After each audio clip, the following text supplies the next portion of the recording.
Good morning, my brothers and sisters. Welcome to episode number 126 in the Gospel of John. Today, let's think about what's the problem with Peter defending Jesus. When they came to arrest him, Peter defends Jesus. There's a problem with it.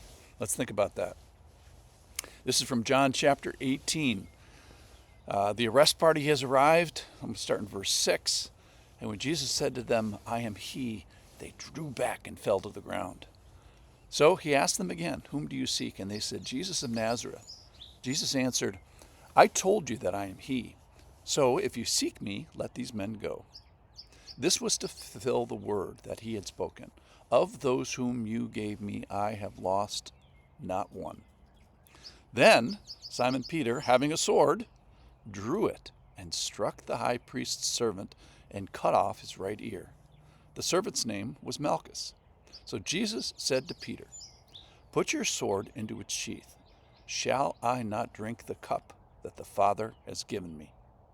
So first we're going to talk about three things. Passion is number one, and then we're going to talk about protection, and then we're going to talk about purpose. Let's talk about passion first.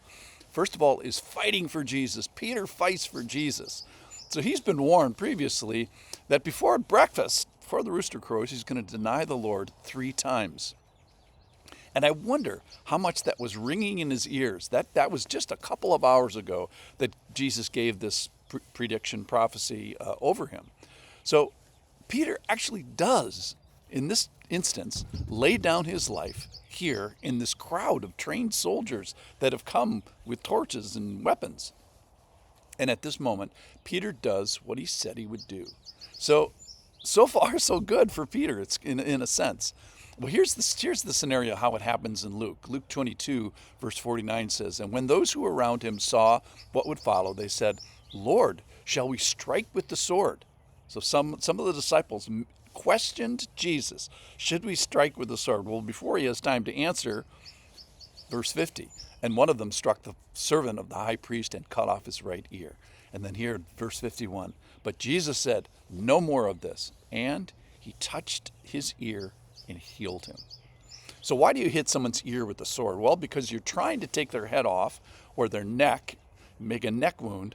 So this is a serious attack. It's a serious event. And it's stopped by Jesus' words, "No more."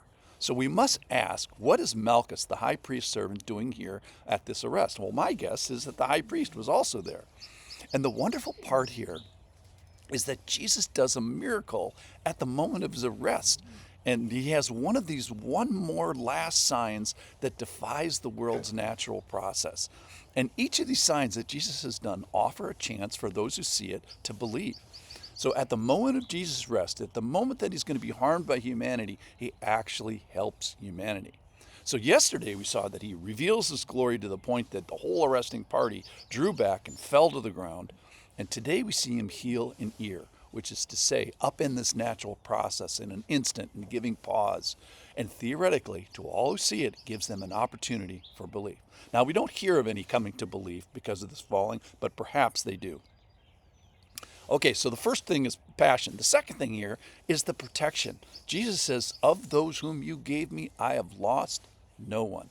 Now, it's true for the disciples, and it's true for us now too today.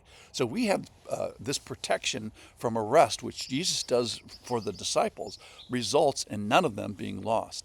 So the Lord loses not one. So this security in Christ we have to address. The faithfulness until his end, here which promises faithfulness until our end. So Jesus has not fallen off his throne. The next time something difficult comes down the pike for you, maybe you won't be tempted beyond your ability to endure or escape. And remember, he lives to intercede. He lives to advocate for us. And that's in Hebrews 7 and 1 John 2. So Jesus didn't lose one when he was alive, and he won't lose one now. So this is something we should remember: Peter's passion and then the protection of Christ. All right, the final thing I want to talk about today is purpose. Jesus is on purpose. So what's the problem with Peter defending Jesus and preventing this arrest, preventing the trials, preventing the suffering, preventing the crucifixion and the substitution? If Peter was successful, none of that would have happened. So Jesus has to offer himself. He's planned it long ago. In Matthew 20, when they were not even in Jerusalem, he said, as they were going up to Jerusalem, he took the 12 disciples aside. On the way, he said to them, see, we're going to Jerusalem. The Son of Man is going to be delivered to the high priest, chief priests and scribes. They'll condemn him to death. They'll deliver him over to the Gentiles to be mocked and flogged and crucified, and he will be raised on the third day. So Jesus knew this was going to happen long ago. He wasn't ambushed or surprised or captured against his will. In John 10:17, he says, I lay down my life that I may take it up again. No one takes it from me. I lay it down of my own accord. So I have authority to lay it down, and I have authority to take it up again. So this charge I have received from my Father. So, ladies and gentlemen, this is Jesus' hour. He's waited and prepared for this his whole life. The rescue mission that was started in the garden. Now, which garden? Not the Garden of Gethsemane. This is the Garden of Eden I'm talking about. Now this rescue mission is finally coming to its fruition, its conclusion. Jesus must be arrested, must be sacrificed. And here's the truth. No arrest, no sacrifice, no substitution. Without this horrible event, you, dear listener, and me, would be bearing 100% of the consequences of our sin.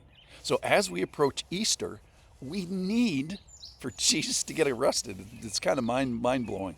You need this horrible process to get starting. I know it sounds ridiculous to say, but one needs to be grateful for the arrest of Jesus and the failure of Peter to stop the arrest with his sword. Jesus must drink this cup, as he says, and he must drink it for you, must drink it for me. So today we see Jesus staying on purpose.